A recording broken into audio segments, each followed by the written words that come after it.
गरेको यो? अझ के गरेको भन्छस्? कान्छी हजुर गर्मी लाउने 6-7 मा आउँथ्यो होला नि कुर्ता सुरुवाल ल्याइदेऊ न जम्मै पुरानो भगवान् पैसा भए त 6-700 देखि आमा 6-7 हजारकै ल्याइदिन्थ्यो 1 रुपियाँ छैन जति भयो नि नपुग्ने काले काले हजुर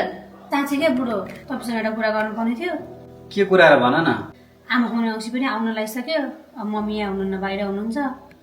यसो के सामान पठाउनु पर्ने अलिकति पैसा चाहिएको थियो मलाई कति चाहिएको र? धेरै त होइन त्यस्तै 10-12 हजार रुपियाँ भइदिनु न ल यो 10,000 छ। थ्याङ्क यू बुढो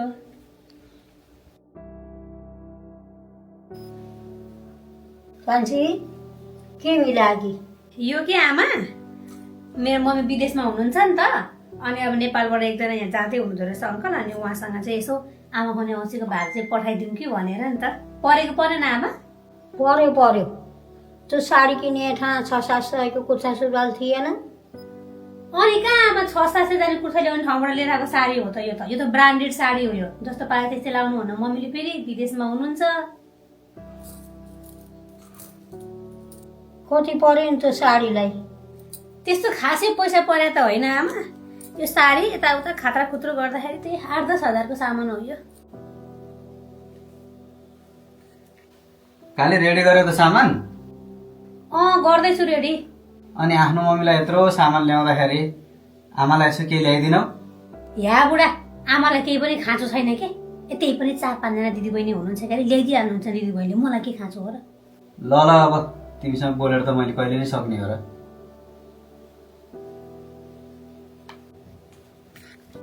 आमा हजुरलाई यसो केही कुराको खाँचो छ? छैन छ सबै यसो लुगा सुगा चाहिएको थियो कि? छ दिदीहरूले दिएको ल ल ल यहाँ हेर्नु त मम्मी कस्तो राम्रो साडी छ यो कस्तो ब्रान्डेड हो यो लगाउनु नि फेरि त्यहाँ कति महँगो परेको छ पर्दैन थियो कान्छी मलाई त सबै थोक थियो यही मलाई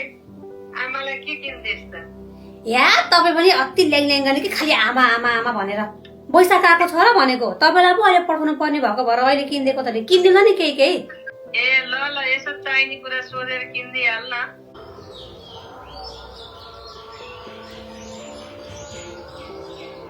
छोरी हजुर सन्चै हुनुहुन्छ आमा सन्चै छु छोरी ए अनि के भन्न लाग्नु भयो त ए कान्छीले कुर्ता ल्याइदिए कि ठुलो भयो अनि सानो पारे म खै यसलाई आमा पाउने औँसीमा आउन बाहिर आमा पछि आउँछु ल पछि आऊ ल ल हुन्छ आमा त ल आफ्नो चिन्ता गर्नु के मम्मी खालि सम्झिनु मात्र भन्नुपर्छ 4-4 जना दिदी बहिनी छ यहाँ वर्ष पछि 4 लुगा त यसै आइहाल्छ नि मैले किन किन्नु परेर त्यही पनि आज के भएको हो 600-700 को कुर्ता पाएदेखि ल्याइदेऊ न घर बच्चा लाउने कुर्ता भनेर भन्नुभएको थियो म त पैसा छैन अहिले भनेर भनिदिएँ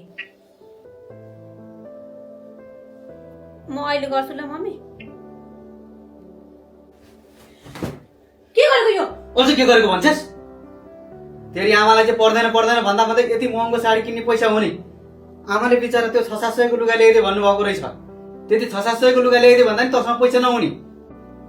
आमाले त्यही भएर पो मैले के चाहिन्छ आमा लुगा ल्याइदिउँ भन्दाखेरि पर्दैन भन्नुभएको रहेछ मैले अलिकति लाज लाग्दैन तँलाई मेरो बुढी भएको आमाले आफूले चाहियो नभने त तैँले किनेर दिनुपर्ने साटोमा त्यस्तो भन्ने अहिले आमाले दिदीसँग फोन गरेको सुनिरहेको थिएँ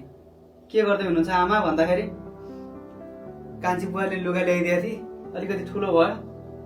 त्यही घटाइरहेको सिएर भनेर भन्नुभयो तेरो माया सबै देखावटी रहेछ तर आमाले हेर त बिचरा थोत्रे च्यातिएको लुगा सिइरहनु भएको थियो तर दिदीको अगाडि चाहिँ कान्छी बुवाले लुगा ल्याइदिए कि भनेर भन्नुभयो